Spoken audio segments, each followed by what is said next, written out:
saya tanyakan berkaitan dengan Isra dan Mi'raj Nabi Muhammad SAW. Kan di dunia ini tidak ada yang tidak mungkin. Yang jadi pertanyaan, apakah bisa kita Isra dan Mi'raj seperti kanjeng Nabi Muhammad SAW? Mungkin beda antara Isra Mi'raj kita sama kanjeng Nabi, dan kriteria orang yang bisa Isra dan Mi'raj itu seperti apa? Terima kasih. Assalamualaikum warahmatullahi wabarakatuh. Dalam sejarah orang yang Isra nih ada 23 ya, sebelum Nabi Yakub, Nabi Sulaiman, Nabi Ibrahim. Di Itali Dante Alighieri ya, dalam bukunya La Divina itu cerita lawatan ke langit. Jadi sampai di buku-buku novel juga banyak. Flash Gordon tuh ceritanya langit kok. Betul enggak? Saya duduk di sini, oke?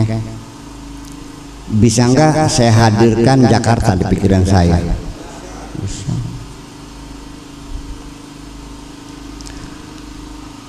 Kalau Isra Mi'raj itu adalah perjalanan rohani, ya sangat mungkin.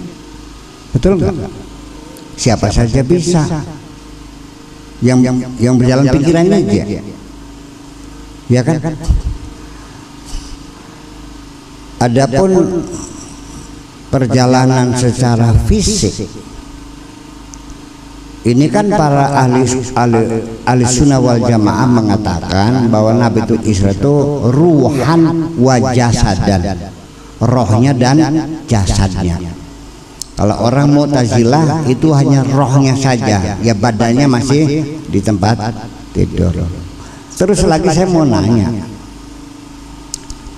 Anda meyakini Isra Mi'raj sebagai mukjizat kan? Waktu Nabi berangkat ada yang nganter enggak?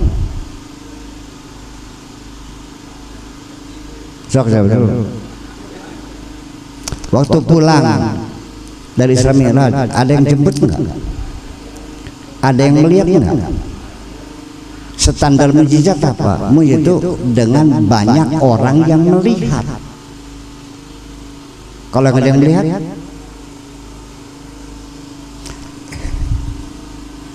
ya punten ini mah. Nabi Musa memukulkan tongkatnya ke lautan, das, terbuka. Umatnya di belakang dia, ya kan? Banyak yang melihat. Lalu mereka menyeberangi lautan, banyak melihat. Nabi Isa menghidupkan orang mati, banyak yang melihat. Bayi kecil bisa ngomong, Nabi Yusuf, banyak yang melihat. Ngomongnya ini, apabila Yusuf bajunya yang benar yang sobek belakang, berarti yang salah Zulekha. Tetapi kalau yang sobek depan, yang salah Yusuf. Ini semua dengar. Jadi dari mana taunya mukjizat kalau nggak ada yang lihat? Itu saja. Saya begini, ya, akhirnya kalau saya mah kemukjizatannya begini. Ini Ka'bah kan belum jadi masjid, masih berhala melulu kan? Haikal Sulaiman, sinagog yang ada di Yerusalem juga belum jadi masjid kan? Kok mengatakan minal masjidil haram ilal masjidil aqsa? Bagi saya ini salah satu kemujizatannya, bahwa Allah sudah mengklaim yang mananya ini pasti tidak lama lagi bakal jadi masjid. Tidak mengatakan dari Ka'bah tempat berhala ke Haikal Sulaiman, ke sinagog, tidak, tapi dari Masjidil Haram ke Masjidil Aqsa, bahwa itu nanti bakal jadi masjid dan ini bakal jadi masjid. Yang namanya majaz akli, bahasa dalam ilmu balaghah, majaz itu ilaqahnya bukan ilaqah tasyabuh, tapi ilaqah akliyah. Ada mahaliyah, ada sababiyah, ada intibar mayakun, intibar makana, ada ilaqah mahaliyah, itu dalam bahasa begitu. Kali Cimanuk banjir kemarin, betul nggak omongan saya? Kemarin kali Cimanuk banjir, betul nggak omongan saya? Yang banjir airnya pas ke sungainya. Kalau kali dengan air itu mana yang banjir airnya apa kalinya? Kali cun banjir. Kali itu cekongan tanah tempat mengalirnya air. Kok kali Cimanuk banjir? Itu hubungan mahaliyah, karena air itu tempatnya mengalirnya di sungai. Maka bukan air sungai yang banjir, tapi sungai banjir. Itu dibenarkan dalam bahasa klaim namanya. Paham dah? Menyuruh istrinya, mah godok wedang, ada Buya Sakur. Memang godok wedang apa godok air? Sudah jadi wedang belum? Nah, itulah minal masjidil haram il milaksa sebagai klaim pertanda. Artinya nanti tidak akan lama lagi ini akan jadi masjid, dan itu juga akan jadi, itu malah bagi saya real, itu jelas. Nah, adapun yang mengatakan bijasadihi dengan jasadnya, dalilnya subhanalladzi asra bi abdihi.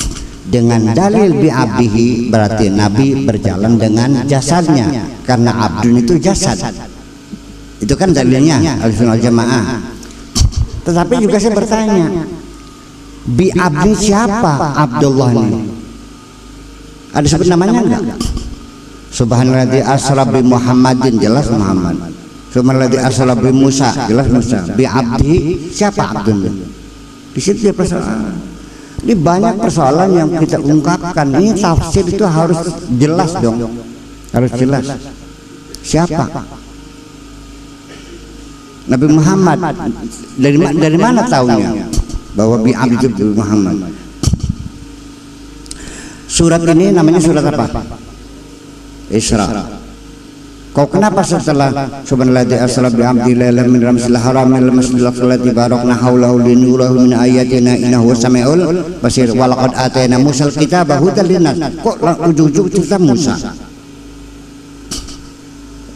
Langsung lompat cerita Musa. Jadi siapa Abdullah? Ini jadi persoalan. Sebetulnya banyak yang perlu diungkap dalam tafsir ini. Gitu. Ya punten saja ini mah, bahwa saya bicara masalah tafsir itu bukan hanya tafsir lafaznya saja kan, tapi pertanggungjawaban secara ilmiahnya bagaimana. Itu. Nah, ini konon katanya surat Isra itu namanya asalnya surat Bani Israel. Coba lihat surat Isra, isinya adalah tentang Bani Israel.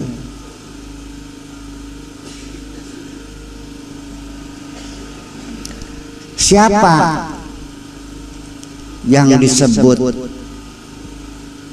Isra itu? Yang disebut Isra itu adalah Nabi Yakub.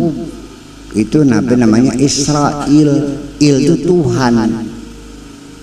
Israel jadi hamba Tuhan, itu Nabi Yakub. Makanya anak turunannya Nabi Yakub namanya Bani Israel. Kalau turunannya Nabi Ismail namanya Arab. Kalau turunan kan sama-sama kakak beradik ini nih. Yusuf jadi Ismail turunnya tidak Arab, Yakub turunnya Bani Israel. Karena yang namanya Israel itu ya Yakub itu namanya Bani Yakub. Ini kan coba diulik antropologinya gimana, gitu aja dong. Jangan sampai nanti anak cucu kita menjadi ragu-ragu. Ini soal penting sekali. Yuk kita cari kebenaran itu. Jangan take for granted. Ini saja masih belum selesai. Ini ribut soal kunutan lagi. Gimana lagi?